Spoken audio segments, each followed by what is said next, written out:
Hey guys, how we doing? Welcome to another chat show here on the channel, and to today's video. Okay, so a few days ago I made a video about the perils of getting involved in girls and what to expect and how it can go wrong and all those kind of things. And the comments that I got back were really interesting, because a lot, as you know, I read every comment, and some were saying, oh, you guys are just dumbasses, you're stupid if you get involved with the girls, you're asking for trouble. And, you know, I'm not going to disagree with you. I really am not. And as I'm going to share with you today.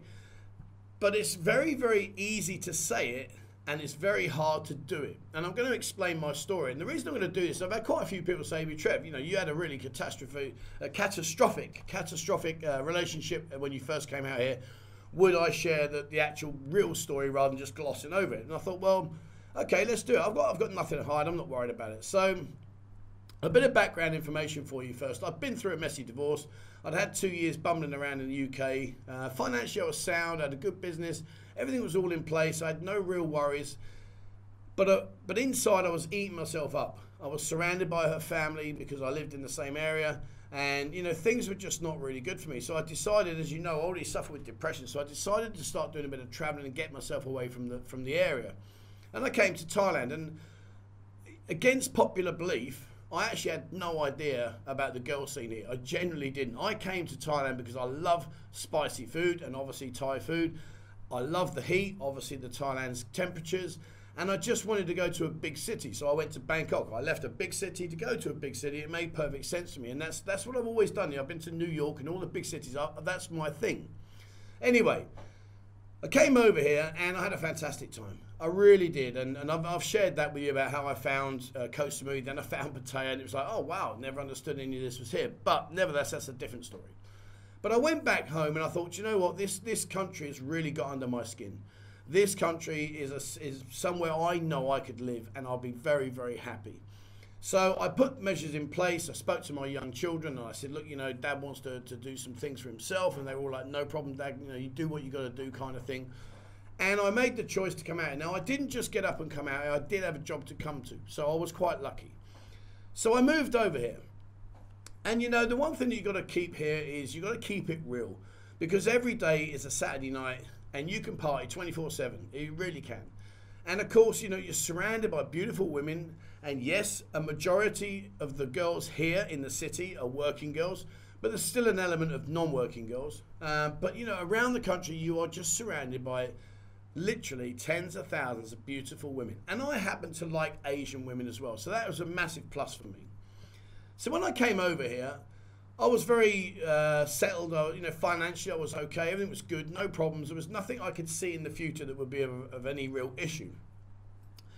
Well, a good friend of mine, a guy called Nick, who lives down in Hua Hin, he messaged me one day and said, Trev, he said, I found this gents club in Pattaya.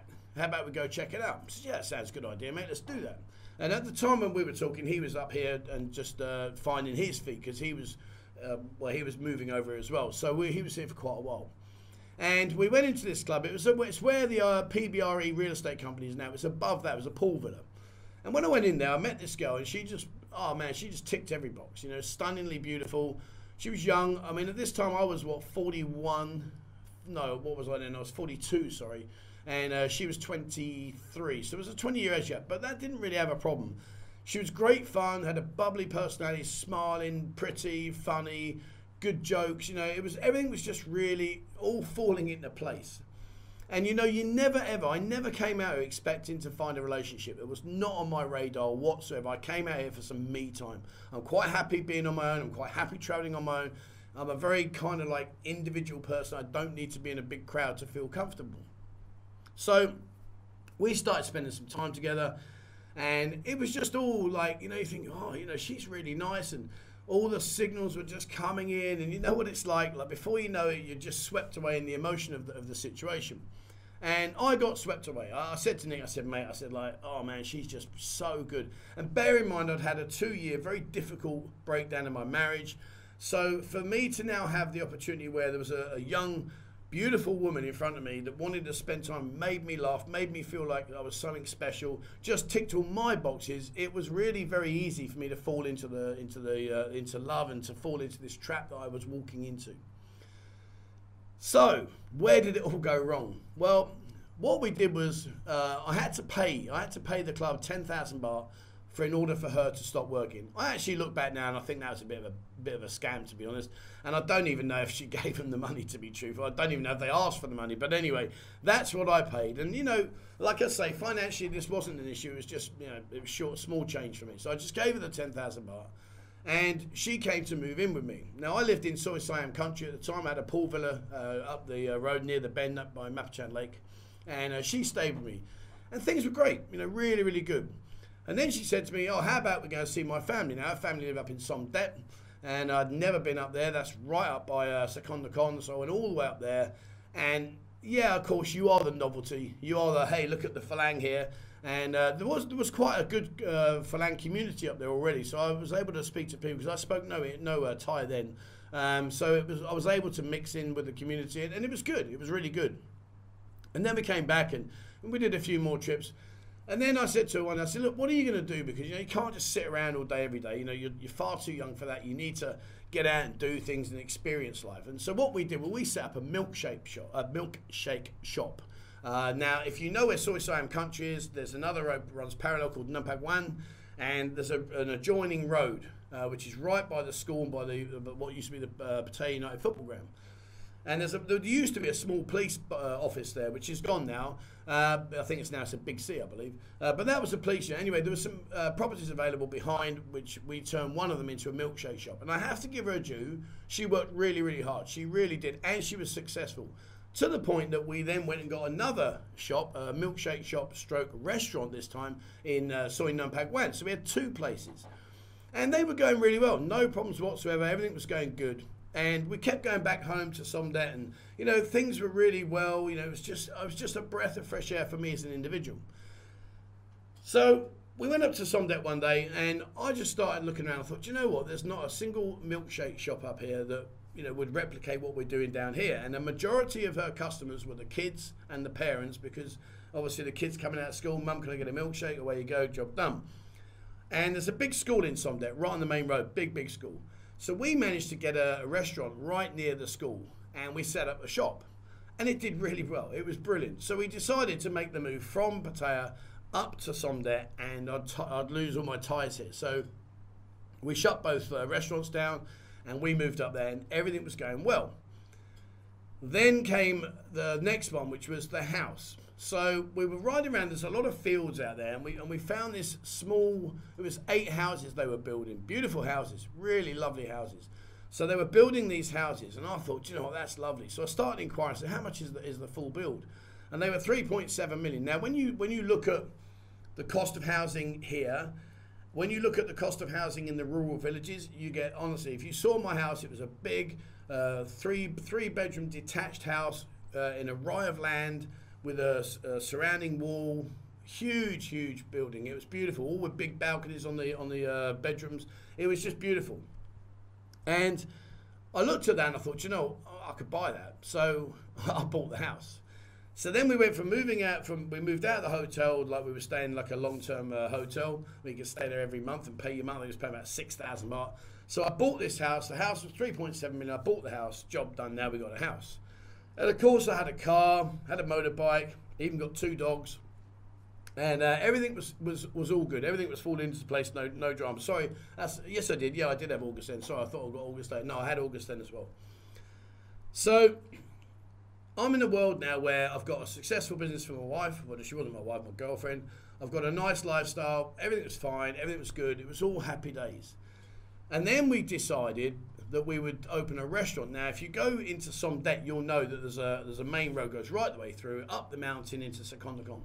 And so we got a restaurant right on the edge, right on the side of the road there, massive. It was probably a good, I'd say it's probably about 80 meters long by about 20 meters wide. It was a big restaurant.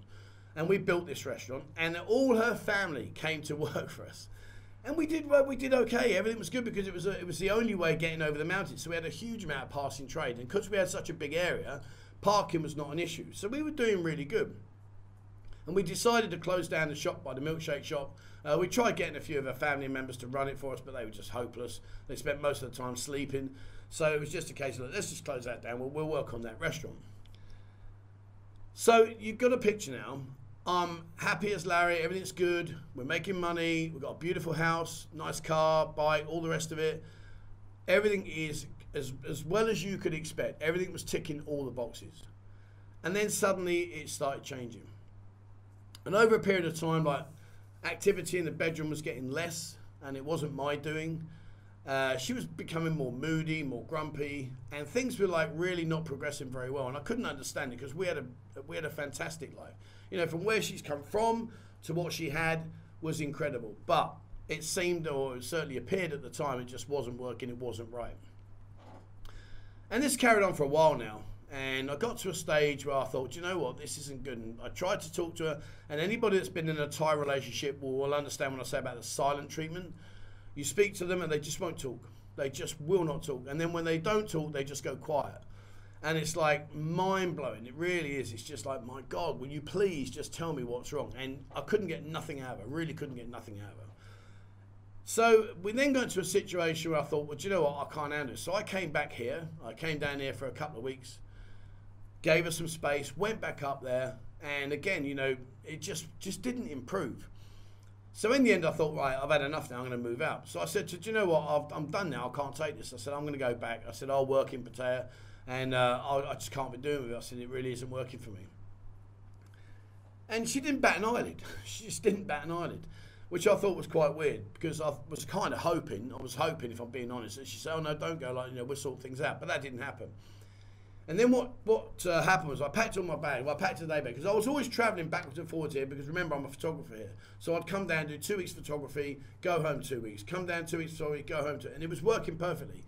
And I just thought, no, I've done now. So I said to her, right, I'm off. So I got my bag and I was walking out the door and I thought, you know what, she hasn't even said, like, don't go, didn't even say goodbye.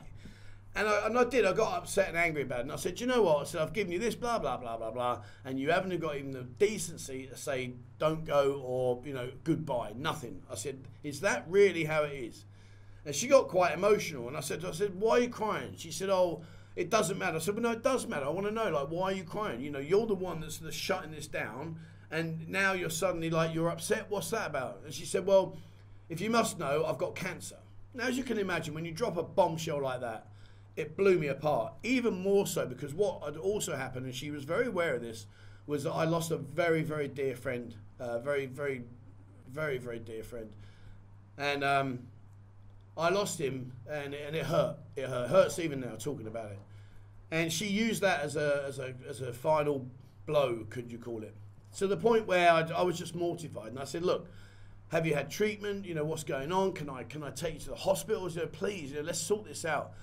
And bear in mind, I spoke very, very little Thai, so I couldn't understand hardly anything. And I took her to the hospital in, where did we go? We went to Udon Thani, we went to Khon Kaen, we went to specialist hospital, and every time I had to sit outside while she went inside. And I was, to this day, I never ever knew what they even spoke about, to be honest with you, because it turned out, in the end, in the long run, it turned out that she was lying. She didn't even have cancer. And it was her sister that told me. Her sister was really, it was funny with her sister. Her sister was like, me and her had a love-hate relationship, and I don't know why. She had a really nice Falang boyfriend. He was a great guy, and I assume they're still together to this day. I don't know. But it was her that told me. She said, look, Trevor, she said, I know we don't get on, but I'm going to tell you now, she's lying to you. And I was like, what do you mean she's lying? She said, no, she's lying. She hasn't got cancer. And I was like, are you kidding me? Like, seriously? Like, having been through what I've been through to then take me through what we're going through now? And to then tell me that that's a lie. And that was that. That was the final straw. That was it. So I confronted her. She didn't really admit it, but she said, oh, I think I'm better now. And I was just like, do you know what? We're done. And so, of course, she's now in this situation where I've got a house, land, car, motorbike, dogs. I've got everything. You know, we furnished it, beautiful furnishings. And I just walked away because when you start these situations, when you start these relationships, you know, the land is never mine anyway. The house is on her land, if you want to look at it like that way. So again, you're pretty much powerless. The car was in her name because I bought it, I paid for it, she put it in her name. And I know, I look back now, I think, oh, why'd you do that? But you know, it's sometimes we just do it because we want an easy life. Yeah, just put it in your name, so it doesn't matter. You're not going anywhere, are you? Let's be honest. It's not like you're going to tell me you got cancer when you haven't and try and mug me off. You'd never do that to me, would you? So now you can start to see where everything started to fall into place. And I came back here, I moved back here, and it was very difficult because I was gutted, if I'm being honest. Not more so about the fact that our relationship had gone pear-shaped, but more about the cancer side of it. That, to me, was evil. And because of that situation, no matter how much had we have even thought about getting back together again, I would never have done it. And, you know, she lied to me and used some very vile ways to lie, things to lie about with the cancer, knowing how much it had upset me with the loss of my friend. And that was it, really. That was where we were. And I lost everything. I lost the house, the car. In the end, she wrote the car off. She went up. We had a big university in Somdet, and her younger sister was at university. They went up there one night partying, and she decided in her wisdom to drive home drunk and T-boned a tree.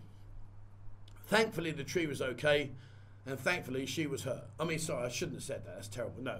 But you know what I'm saying. But no, she wrote the car, absolutely towed the car. So that wasn't a good setup. The restaurant that was on the mountainside eventually went tits up. I believe her family, her dad was a bit of an alcoholic. He liked to drink. He used to sit in his truck and just drink himself into a stupor and fall asleep, and then wake up and then drive home. But yeah, so that all went pear-shaped. Last I heard, she was down in Phuket, and from what I was told, she had a new boyfriend, and you know, good luck to you, sir. I hope you do better than I did. And the irony of it is I actually, before I made this video, I actually Googled my old house, and it's still there. It's still there. And I don't know how recent the photo is, but obviously I've been here 6 years now, so it's fairly recent. But yeah, it's still there. And yeah, miss those days. But every cloud has a silver lining. My silver lining was that because I was down here, I was renting, and then I decided I want to get a more of a long-term rental. And that's how I met Mo and the receptionist. So everything for me in the end panned out. We've been married now. I've been with her, what, 6 years now. So everything's fantastic. And you know, from that cloud is a silver lining. But by sharing this story, I don't want any sympathy. I don't want any cruel remarks. I just wanted to be honest with you and just say, look, you know, I don't think people actually come out here looking to get to fall in love. I think that's where we get it a bit wrong. I came out here with no intention whatsoever of finding a girlfriend, absolutely zero. But at the end of the day, it doesn't matter who you are. You've all got feelings. You all think things, and we all want to be loved. You know, it's not difficult. So when you're presented with that situation, particularly if you've had, like I had, a very bad breakup and everything was going pear-shaped for me, to then suddenly find myself surrounded by what at that time appeared to be fantastic, you know, it's like amazing. It's easy to let your emotions get swept away. And you know, I do. I sit on this channel, I say, oh, you got to cut them loose, you got to let them go, blah, blah, blah. But it's hard, guys. And I speak from experience, it's hard. You know, it's not as easy as I say. It's not as easy as some of the comments that we get where people say you're just idiots, you should learn and walk away. It's not as easy as that. When you start playing with people's emotions, it's a very dangerous game. So, and also the other silver lining to my cloud was I've got Ben and August, my two dogs. They've still been, Ben bless him, Ben's been with me years. He's seen it all. I'd love to be able to read a dog's mind. I'd love a dog to be able to sit down and talk to me, because they just sit there and like he used to sit with his head on his paws, just watching. And I bet he's sitting thinking, oh, for God's sake, son, grow a pair of balls and leave her. And like, I just didn't do it. So, but I'd love to say, mate, come and have a beer with me, sit down and just tell me, what did you make of it all, just to hear his side of things. I'd probably shit myself if he did that, because I'm like, what the hell, dog's talking to me, I'll be hallucinating. But anyway, but wouldn't it be cool if you could have a chat with your dog? All right, so there we are, guys. That's me. That's my cards on the table. That's what happened with me and my first missus out here. You know, you learn from it. I've kept my guard up all the time now with Mo, with my wife, and she's never failed me. She's always, you know, even today, she messaged me and say, look, I want to go out on a buy something. Please don't send me an email. I said, I don't need it. What are you on about? I don't want anything. But she was going to go out and buy me something because she's coming just because I'm going to see her soon. And I said, don't be silly. So, you know, she never asked me for a penny, which is fantastic. So, yeah, so there we are. That's it, guys. I don't know whether that's been of any interest to you. I don't know whether I bored the pants off you. I don't know whether you're sitting there thinking, what an idiot. I don't know. Whatever it is, and that's the way you feel, guys. I'll just take that one on the jaw, so to speak. There we go. Hopefully, it's cleared up a few things. All right, now, what I would like to do is one quick thing, guys, is I want to put together a book, an online book, completely free. I'm not going to make any financial gain out of this whatsoever. I'm just going to put an online book up. and it's going to be about funny stories that you've encountered while you've been out here. So guys, please drop me an email, 247pattaya@gmail.com. Share your story. You can be anonymous. You don't have to give your name. It's not a problem. Say, please leave my name out and I won't put it in. I just want to share funny stories about things that we've all got up to, and it might just be a bit of light-hearted reading while you're sitting there having your Christmas dinner, whatever. All right, that's it for me, guys. Thank you so much indeed. Remember, please hit the subscribe button and also the bell icon if you'd like to be notified when I bring out a new video. Check out Discord, 18,600 people in there now, fantastic. And you can make some really good contacts on. There's lots of information, all the girls' daily lineup in the bars, pool parties, bar crawls, you name it, it's all on there, legal advice, everything. You have a look on there, guys, totally free of charge. There's a link down below. And if you'd like to support the channel, there is a link to Ko-fi, which is the one I'm pushing hard on at the moment, rather than using our YouTube membership, because YouTube are getting more and more expensive now as we go. So please have a look on there if you'd like to support. And if you would like to support membership in YouTube, there is a link down there, as I say, but Ko-fi is the one I want to be pushing hard on. All right, that's it for me, guys. Thank you very much for watching. And please, as always, wherever you are in the world, stay safe.